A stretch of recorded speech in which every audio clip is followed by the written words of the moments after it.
Et quand la tristesse arrive, je sais tu es là, toujours près de moi. Bon mercredi, bienvenue à votre émission de la Victoire de l'amour. Aujourd'hui, comme vous le savez, c'est le jour du souvenir, en ce 11 novembre. Et comme on le fait tous les mercredis, on rejoint notre ami Luc Faneuf.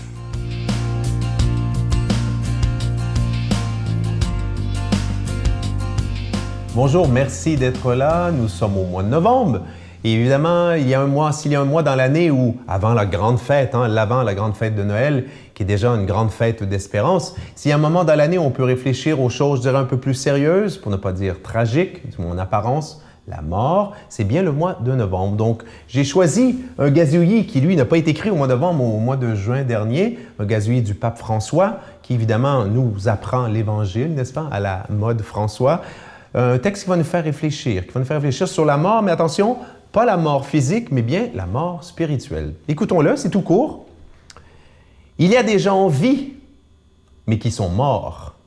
Il faut aller les réveiller. On dit que la France est la fille aînée de l'Église, mais c'est une fille bien infidèle. Alors je garderai la fin sur la France pour mon commentaire. D'abord, il y a des gens en vie, mais qui sont morts, il faut aller les réveiller. Qu'est-ce que le pape peut bien vouloir dire par ça? Je suis sûr que vous avez compris. Des gens morts, vous savez, dans le vocabulaire religieux, on appelle ça l'acédie. On dit qu'un des 7 péchés capitaux, c'est la paresse. Mais quand vous creusez un petit peu dans les manuels, on dit, c'est pas juste la paresse de « Ah, qu'est-ce qu'on est confortable dans notre fauteuil, puis je veux pas me bouger, puis aller faire la vaisselle, mon épouse qui dit « Viens m'aider » et tout ça. » Oui, il y a cette paresse-là aussi, mais c'est d'abord l'acédie, la paresse spirituelle. Un des grands auteurs français que j'aime beaucoup, Georges Bernanos, aimait à dire, lui, il prenait beaucoup le train avant de devenir un auteur célèbre, parce qu'il vendait des assurances et tout ça.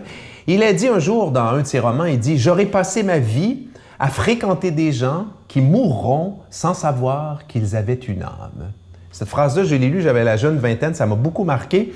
Et je pense que c'est ça, que le message Bernanos et le message du pape se rejoignent. C'est qu'au fond, si être vivant, c'est banal, je veux dire, chaque jour on se lève, voilà, on ouvre les yeux, le disque dur se remet à tourner et tout le reste. Mais attention, dans la vie, il y a plus que le matériel, il y a plus que le métro boulot dodo. Dans la vie, il y a, voilà, cette dimension intérieure, cachée, j'allais dire presque secrète, qui est la dimension de l'âme, la dimension la plus profonde de l'être humain.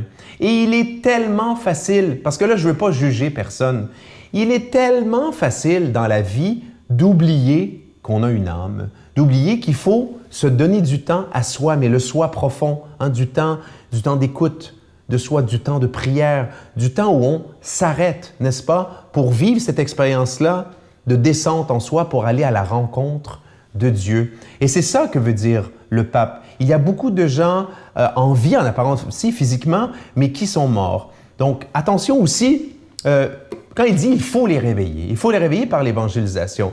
Là, c'est clair que le pape François, selon son approche et sa personnalité, ne nous dit pas allez réveiller les morts, n'est-ce pas? Hey, la gang, réveillez-vous, vous allez aller en enfer et tout ça. Non, c'est pas du tout le genre de message.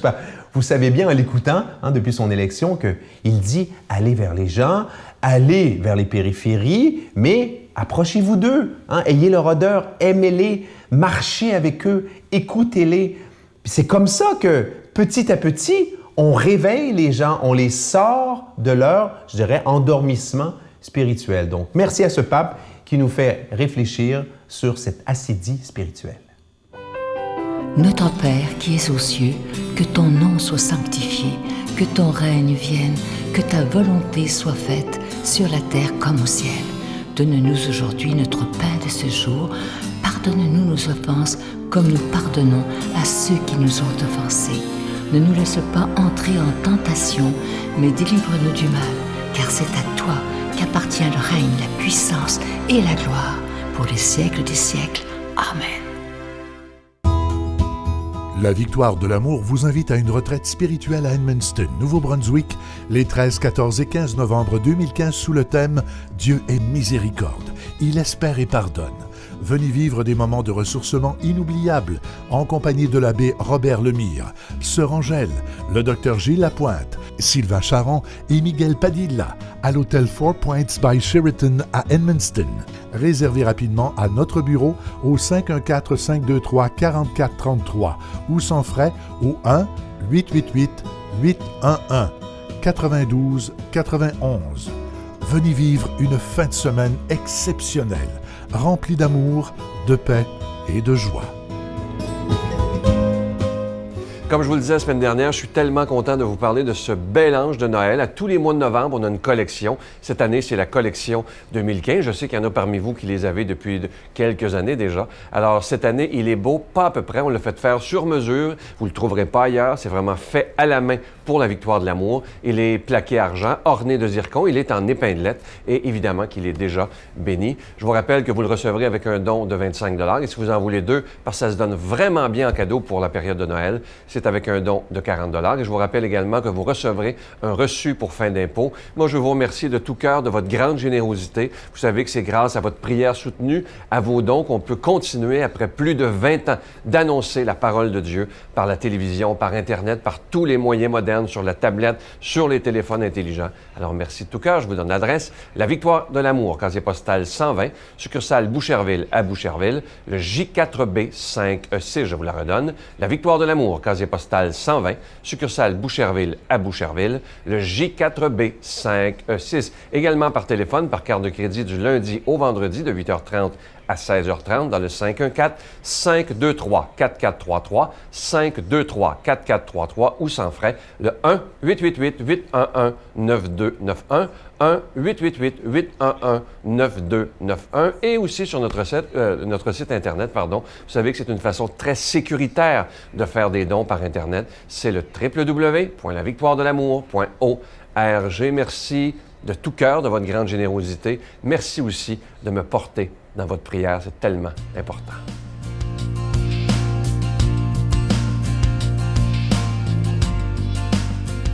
Mon Dieu, donnez-moi la sérénité d'accepter les choses que je ne peux changer, le courage de changer les choses que je peux et la sagesse d'en connaître la différence. Amen.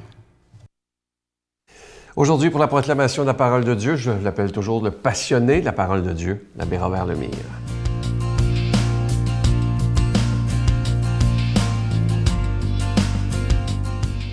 Bon matin de Dieu à vous tous. Aujourd'hui, c'est jour du souvenir. Je pense qu'on a à se rappeler justement tous ceux et celles qui ont combattu à la guerre, ceux qui nous ont aidés à avoir la paix, qui nous ont protégés aussi. Fait que si vous voulez, ce matin, aujourd'hui, ayons une pensée particulière pour chacun d'eux. L'Évangile d'aujourd'hui est tiré de Saint Luc, chapitre 17, 11 à 19. Écoutez bien ça. Jésus marchait vers Jérusalem, traversant la Samarie et la Galilée. Comme il entrait dans un village, 10 lépreux vinrent à sa rencontre. Ils s'arrêtèrent à distance de lui, ils crièrent « Jésus, Maître, prends pitié de nous !» Tu sais, c'était des lépreux. Puis des lépreux, dans ce temps-là, c'était des impurs. Il fallait qu'ils se déchirent le linge. Il fallait pas qu'ils... C'était vraiment des outcasts, comme on dit, de repoussés. Ils se laissaient pousser les cheveux, ils se lavaient pas. Tu sais, c'était vraiment comme si... Il fallait qu'ils se mettent en dehors de la société. C'est incroyable. Quand tu y penses, moi, je pense à ça, ces affaires-là, mais on fait encore ça souvent avec nos malades. On les pousse en quelque part pour ne pas les voir. Les lépreux, il laissait ses habits se déchirer, mais en quelque part, il y avait quelque chose à l'intérieur. Puis, il avait entendu parler de Jésus. Fait que là, il criait, « Hey, Seigneur, prends pitié de nous, prends pitié de nous! » Et Jésus, en les voyant, Jésus leur dit, « Allez vous montrer au prêtre. » C'est drôle, hein? Il n'a pas dit « Venez, m'en mettre votre main. » Non. Il dit « Allez vous montrer au prêtre. » Parce que dans ce temps-là, c'est que quand il y avait une guérison, si tu t'es guéri, bien, tu es là de présenter au prêtre, puis qu'il te repurifie, comme dirait l'autre, là. Tu sais, pour qu'il puisse te reprendre, puis te remettre dans la communauté, parce qu'on t'avait mis dehors, là, tu sais. Ça fait qu'il dit, lui, c'était la loi. Donc, Jésus, il suivait la loi dans ça, là. Il dit « Allez vous présenter. » Puis ils sont partis. Et en cours de route, ils se sont purifiés tranquillement en avançant, parce qu'ils ont parti, ils ont cru.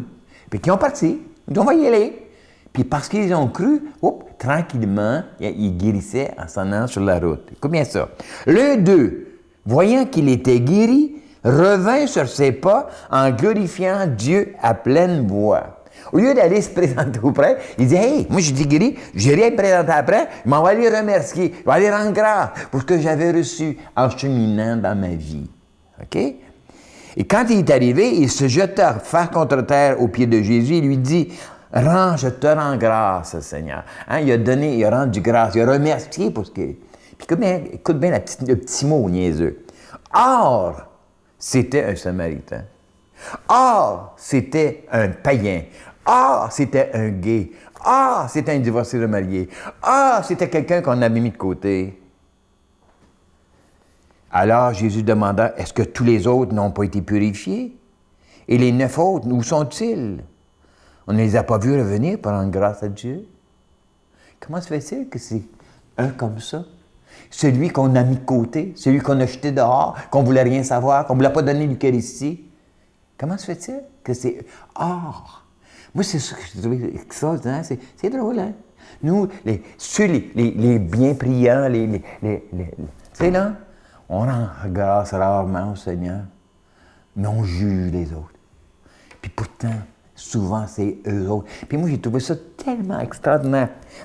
Dernièrement, le pape qui est allé aux États-Unis et à Cuba, dans plusieurs de ces choses, il avait dit dans l'avion à un moment donné, qui suis-je pour juger? S'ils veulent aller vers le Seigneur, je vais leur ouvrir la porte. À un moment donné, il a dit une phrase que j'ai trouvée extraordinaire. Il dit, Seigneur veut sortir. Il veut entrer.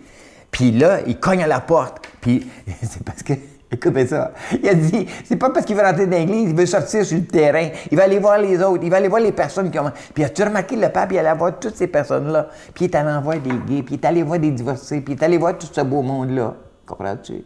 Parce que c'est ceux-là qui sont les plus gratifiants, qui rendent le plus grâce à Dieu. Pourquoi? Parce que c'est des souffrants. C'est des souffrants. Puis le pape, il a arrêté plusieurs fois son char pour aller vers les personnes les plus handicapées. Puis c'était pas tous des catholiques. C'était pas tous des super pratiquants, là. Comprends-tu? Ça fait que c'est... Moi, aujourd'hui, je regarde ça, là, puis je dis, hey, c'est extraordinaire. Seigneur, là, il veut guérir tout le monde, sans exception. Il veut aimer tout le monde, sans exception. Je pense que je ne vous le dirai jamais assez. Puis il nous invite à faire comme lui. Puis il nous invite à rendre grâce pour ce qui se passe alentour. Comprends-tu? Regarde-moi ça. Il n'y a que cet étranger, dit Jésus, qui est venu me voir pour me rendre grâce. Où sont tous les autres? Relève-toi et va. Ta foi t'a sauvé. Donc j'ai réalisé aussi en même temps que tout ce qui nous amène ensemble, c'est cette foi en un Dieu d'amour, un Dieu qui veut nous enlacer de son amour, puis nous prendre, puis nous sauver, nous guérir, nous pardonner. C'est ça, Dieu, aujourd'hui. Tu vois-tu? Fait que c'est ça, hein? C'est comme... Puis quand on rend grâce, hein, tu sais que ça veut dire l'Eucharistie, ça veut dire ça? Fait qu'encore là, aujourd'hui, on rend grâce quand on va le voir, quand on prend du temps pour lui. Fait que je demande au Seigneur de vous bénir, au nom du Père et du Fils et du Saint-Esprit. Amen. Je vous salue Marie, pleine de grâce. Le Seigneur est avec vous. Vous êtes bénie entre toutes les femmes, et Jésus, le fruit de vos entrailles, est béni. Sainte Marie, Mère de Dieu, priez pour nous pauvres pécheurs, maintenant et à l'heure de notre mort. Amen. Je vous rappelle, pour ceux qui voudraient vivre cette belle retraite qui aura lieu en fin de semaine, donc dès vendredi à Edmundston, au Nouveau-Brunswick, vous savez que ça aura lieu à l'hôtel Four Points de Sheraton avec une partie de l'équipe de la Victoire de l'Amour. Il reste encore quelques chambres, presque pas, mais si ça vous tente, il n'est pas trop tard. Il s'agit d'appeler à nos numéros, vous voyez les numéros de téléphone, et ça nous fera plaisir de réserver votre place. À demain. Bye. Puis qu'est-ce qu'on a comme jeunesse à l'heure actuelle? Ils hésitent à tomber en amour, ils ont peur. Mais là, j'y pense, puis... Hein? Il rencontre la fille le dimanche soir, sacrifice, il déménage le mardi. Hey! Allume! Je dis, hey, mais tu penses que ça va marcher? En tout cas, si ça marche pas, c'est pas grave. Oh, on recommence.